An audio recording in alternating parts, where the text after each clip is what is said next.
Hi friends, ಎಲ್ಲರಿಗೂ ನಮಸ್ಕಾರ. ನೋಡಿ, ನಾನು 2 ದಿನದಿಂದ ಸ್ವಲ್ಪ ಬ್ಯುಸಿ ಇದ್ದೆ. ನಾನು ವಿಡಿಯೋ ಮಾಡೋಕ್ಕಾಗಿರಲಿಲ್ಲ. ಇವತ್ತು ಬಂದಿದ್ದೀನಿ. ಹೂಗಳು ತುಂಬ ಚೆನ್ನಾಗಿ ಅರಳಿಕೊಂಡಿದೆ. ದಾಸವಾಳನೂ ತುಂಬ ಚೆನ್ನಾಗಿ ಅರಳಿದೆ. ಹಾಗೆ ನಾನು ಪೂಜೆಗೆ ಏನು ಹೂ ಇಟ್ಟಿದ್ನಲ್ಲ ಲಕ್ಷ್ಮಿಗೆ, ಅದನ್ನೆಲ್ಲ ತೊಗೊಂಡು ಬಂದಿದ್ದೀನಿ. ಚೆಂಡು ಹೂವು, ಆಮೇಲೆ ಬಾಳೆಕಂಬ, ಕಾಕ್ಸ್ಕೊಂಬು, ಆಮೇಲೆ ಅಡಿಕೆ ಹೂವು ಇಷ್ಟಿಟ್ಟಿದ್ದೆ. ಅಡಿಕೆ ಹೂವು, ಕಾಕ್ಸ್ಕೊಂಬು ನಮ್ಮ ತಾರಸಿ ತೋಟದಲ್ಲಿ ಬೆಳೆದಿರೋದು. ಚೆಂಡು ಹೂವು ಮತ್ತು ಬಾಳೆಕಂಬ ತೊಗೊಂಡು ಬಂದಿದ್ದು ನಾನು. ಇದನ್ನು ಏನು ಮಾಡಿದ್ದೀನಿ, ಇಲ್ಲಿ ತೊಗೊಂಬಂದಿಟ್ಟಿದ್ದೀನಿ. ಈ ಚೆಂಡು ಹೂವಿನಿಂದ ನಾವು ಲಿಕ್ವಿಡ್ ಫರ್ಟಿಲೈಸರ್ನ ಮಾಡ್ಬೋದು. ತುಂಬಾ ಒಳ್ಳೆಯದಾಗುತ್ತೆ. ನಿಮಗೆ ಹೋದ ವರ್ಷ ಕೂಡ ತೋರಿಸಿದ್ದೀನಿ ಅಂತ ಅಂದ್ಕೊಂಡಿದ್ದೀನಿ. ಲಿಕ್ವಿಡ್ ಫರ್ಟಿಲೈಸರ್ ಮಾಡ್ಬೋದು.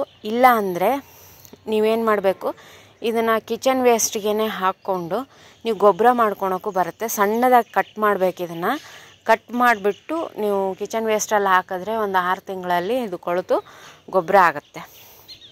ಇಲ್ಲ ನೀವು ಲಿಕ್ವಿಡ್ ಫರ್ಟಿಲೈಸರ್ ಮಾಡ್ತೀನಿ ಅಂದರೆ ಲಿಕ್ವಿಡ್ ಫರ್ಟಿಲೈಸರ್ ಕೂಡ ಬೇಗ ಆಗುತ್ತೆ. ಇದು 1 ವಾರ 10 ದಿನದಲ್ಲಿ ಈ ಲಿಕ್ವಿಡ್ ಫರ್ಟಿಲೈಸರ್ ರೆಡಿ ಆಗುತ್ತೆ. ನೀವು ಅದನ್ನೂ ಕೂಡ ಮಾಡ್ಕೋಬೋದು. ನಾನೀಗ ಸದ್ಯಕ್ಕೆ ಇಲ್ಲಿ ಮೇಲೆ ತಂದಿಟ್ಟಿದ್ದೀನಿ, ನೋಡೋಣ ಅಂತ. ಒಟ್ಟಲ್ಲಿ ಇದನ್ನು ಗೊಬ್ಬರ ಮಾಡ್ಕೋತೀನಿ. ನಾನು ಯಾವುದು ಸಾಧ್ಯ ಆಗುತ್ತೆ ಅದನ್ನು ಮಾಡ್ಕೋತೀನಿ. ಸಾಧ್ಯ ಆದರೆ ನಿಮಗೆ ವಿಡಿಯೋ ಮಾಡಿ ಕೂಡ ತೋರಿಸ್ತೀನಿ ನಾನು. ಹಾಗೆ ನೋಡಿ, ಇದೊಂದು ದಾಸವಾಳ ಅರಳೋದಿದೆ. ಇದೊಂದು ದಾಸವಾಳ ಅರಳುತ್ತೆ.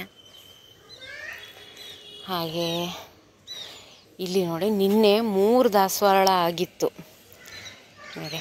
ಇವತ್ತು ನೋಡಿ 4 ಇದೆ. 1 2 ಇದೊಂದು 3, ಇದೊಂದು 4 ಇದೆ. ಇನ್ನು ಇದೊಂದು ಅರಳಬೇಕು. ಇದರಲ್ಲಿ ಒಂದು ಮಾರ್ನಿಂಗ್ ಗ್ಲೋರಿ ಆಗಿದೆ. ಕಲರ್ ನೋಡಿ ಎಷ್ಟು ಚೆನ್ನಾಗಿದೆ ಅಂತ. ಒಟ್ಟು 4 ಆಗಿದೆ ನೋಡಿ. ಒಂದೇ ಗಿಡದಲ್ಲಿ 4 ಹೂ ಆಗಿದೆ. ತುಂಬ ಚೆನ್ನಾಗಿ ಹೂಗಳು ಬರುತ್ತೆ ಇದರಲ್ಲಿ. ಇದು ಕೂಡ ಅಷ್ಟೇ, ಅರಳದ ಮೇಲೆ ತುಂಬ ಚೆನ್ನಾಗಿ ಕಾಣುತ್ತೆ ಇದು. ಅದು ನಾಳೆಗೆ ಅರಳ್ಬೋದು ಬಹುಶಃ. ಇದು ನಾಳೆಗೆ ಅರಳುತ್ತೆ. ಇದು ಕೂಡ ಗುಚ್ಛ ದಾಸವಾಳ, ತುಂಬ ಚೆನ್ನಾಗಾಗಿದೆ ಇದು ಕೂಡ. ಹಾಗೆ ಇದರಲ್ಲಿ ನೋಡಿ, ಇದನ್ನು ನಿಮಗೆ ಬಲ್ಬ್ ತಂದಿರೋದು ತೋರಿಸಿದ್ದೆ. ಹಾಗೆ ಇದರಲ್ಲಿ ಮೊಗ್ಗುಗಳು ಕೂಡ ಶುರುವಾಗಿದೆ ನೋಡಿ.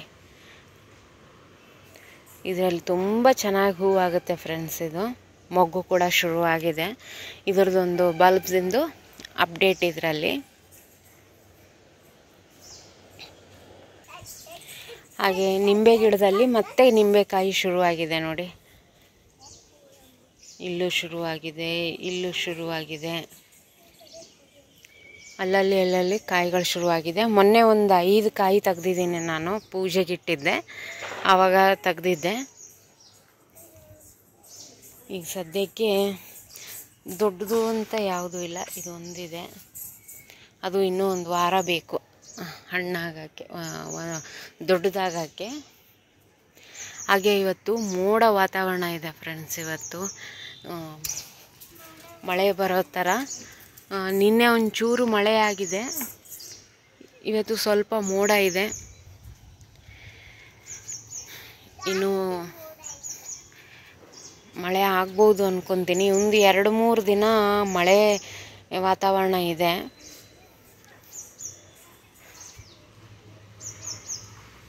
ಸದ್ಯಕ್ಕೆ ನನ್ನ ಗಾರ್ಡನ್ ಈ ರೀತಿಯಾಗಿದೆ ನೋಡಿ.